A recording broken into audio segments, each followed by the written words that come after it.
All right. Well, as you can see, Paul Gray has a much nicer backdrop than I do. There we go. Hello. There he is, Paul. How you doing? How you doing, mate? Nice to meet you. All right. Nice to meet you too. We've spoken in other mysterious ways, but now we're bass player to bass player. So tell me, how you surviving the plague, sir? Surviving the plague. Yeah, it's mad, isn't it? Well, writing and recording. I mean, what else can you do? You know, all the touring's kind of down the pan, isn't it? So I'm kind of locked in my room here, knocking out. I've probably not written more songs this year, ironically, than at any other point during my career. You know, because there's not much else to do. And finishing off the Sensible Grey Cells album. Oh, great. We started that in the studio, right, in Croydon, got some of the backing tracks down, got all the drums down, bit of the bass, bit of the guitar, and then this lockdown thing happened. So, I mean, thank God for kind of laptops. Thank God for technology. Yeah, so finished off all the bass in my room here and some keyboards and other bits and pieces. Same thing with the Professor Madman guys. And be doing a bit of online session work, which is a lot of fun as well. So, yeah, I wanted to talk to you about that now. This is the second Professor and the Madman record. Now I've got my advanced copy. I know you have a much nicer. Mine came through today. No, I've just got the promo. You've just got that one too. Okay, the one that says advanced, don't sell, don't dupe or anything like that. This is the second record you've done remotely. Yet, to my ears, you guys really catch the energy of four guys in the room bashing out tunes. How do you psych yourself up for that? How do you execute? I put on headphones and get off on what I'm hearing. I don't even have a beer normally. In a way, it's easier because I've got really bad hearing problems. I've had tinnitus, you know, for 25 years, and this thing called hyperacusis, which is an increased sensitivity to high and mid frequencies. So I've got to be really careful. And in the studio and rehearsal room, I'm always really on edge about, you know, an unexpected noise coming through the candle. Sure. So in here, I'm kind of in control of my own environment. So using headphones, I'm kind of more relaxed. Okay. Because it's only me, you know, mixing all the stems as to how I want them. Right. There's no third party doing anything. So I'm just sort of free to get totally into the music and what I'm hearing. And in a way, I think it kind of, I mean, obviously you miss that personal interaction. Right. Well, how about if I do this, or how about if you do that? Right. We do blah, blah, blah. But happily, so far, you know, touch wood, it's worked out really well. So yeah, I just put the cans on, get into the zone, and get the old Rick tune up, and off I go. So is it the way they work is they would, the guys would send you demos, and then you'd kind of go back and forth until you figure out what type of arrangement you wanted? With the Madman? Yeah. No, everything's sent to me complete, apart from the bass. Oh, okay. So Rat's already done the drums. Right. He doesn't really listen to the bass anyway. He's like me. He listens to the guitar and the vocals. Okay. And I tend to play off vocals an awful lot. Right.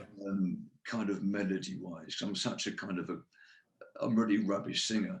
So all the kind of like melodies that I hear in my head that I think I could do a nice backing vocal to that. Right. I sort of play them on the bass instead. So Sean and Alfie, the guitarist, send me the completed tracks with Rat drumming on them. Okay.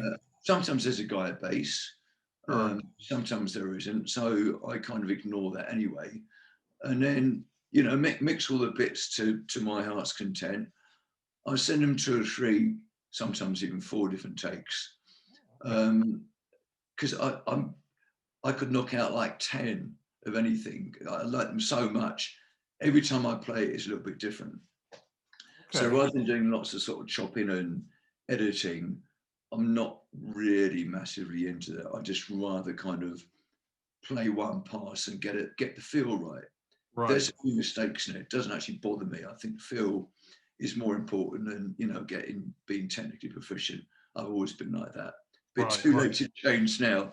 And I send them back to them, and then they'll choose the one they like best. Or they might even, you know, take a bit of one and take a bit of the other. On one or two tracks, I think they've actually used stereo bass because they've not been able to decide which take they like the best. So I have to go and check for that. Bit of megalomania, not on this album, I think on the last album. Oh, okay. Disintegrate Me. Tell me now, the bass, a fabulous bass sound. It's nice. It's up in the mix. Was this your beloved Rickenbacker? One of them. Okay. Yeah, I've got 7 or 8 of them. Yeah, I see. All different years. My go-to one. Where is it? My go-to one is my 1974. Looks like Sir Paul's Natural Wood. Yeah, January 74. So it's the month or 2 months after they stopped doing the toaster pickup and the binding, I think. Okay. I'll put it back up there.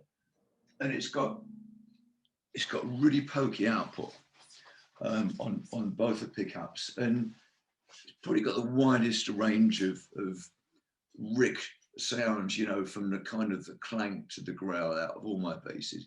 Now it's kind of my go-to bass, but I've got others range from 77 to 79, 80. I've got a couple of 4003s that I've changed the pickups on. So it really depends on, you know, what else is on the track, whether what the guitar sounds are, blah, blah, blah. That's normally the one I use. And I've actually, the first time ever I've started using on just a treble pickup, which I've never done for 40 odd years. So I've discovered something new. What attracted you to the Rickenbacker in the first place? Obviously, it was one of the go-to basses in the 70s. Obviously, like we said, Sir Paul, Peter Quaife, and of course Bruce Fox. And what attracted you to to the instrument? I'm trying to remember the first time I saw it played by anybody. It was probably Roger Glover on Okay, yeah. And then I went to see, I love that sound on Machine Head. That was one of the first albums I kind of sat down when I was 12 years old and learned, or tried to learn all the bass lines too. Probably still don't know them all. And then I went to see Hawkwind when I was about that's Lemmy. Yeah, in 1972 on the Space Ritual tour. And I had to be right in front of him. And just seeing that shape kind of in flesh, I mean, whoever designed that, you know, it's just such a gorgeous shape. You know, I don't think, I've had the odd Fender, but I just don't, they're kind of a bit like Magnolia paint to me. Rickenbackers, everyone has got such a different feel and sound and character. And I still look at them every day and kind of fall in love with them all over again. It's a bit weird, isn't it? But it's that sound, you know, that it's that lovely kind of percussive sound, and the warmth you can get from them. Yeah, I think people, I don't think people realize how versatile a Rickenbacker is. You know, even guys like Jal Medine with Ornette Coleman played a Rickenbacker. Ron Carter with Miles Davis played a Rickenbacker, so you can get a deep tone. I think most people kind of probably associate it with Chris Squire as a high tone instrument, but it's actually a very versatile instrument. Yeah. I mean, you can tell that from the sound. I mean, you know, Roger Glover got a very different sound than Chris Squire. Lemmy got a different sound from that. If you listen to a lot of the old, one of my favorite singers, one of the first bands I remember hearing is a band called Love Affair. Okay. And with Morgan Fisher, yes? And he might have been on keyboards. Yeah, right. Might have been, I'm not sure.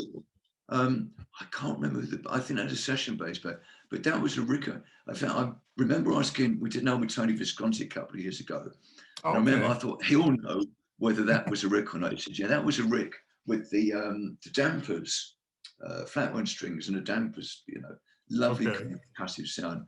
So that's one of the first sounds I remember kind of thinking, that's what a bass guitar sounds like. Right. That's a pretty cool sound to make, you know. I was never into the wibbly wobbly kind of lead stuff.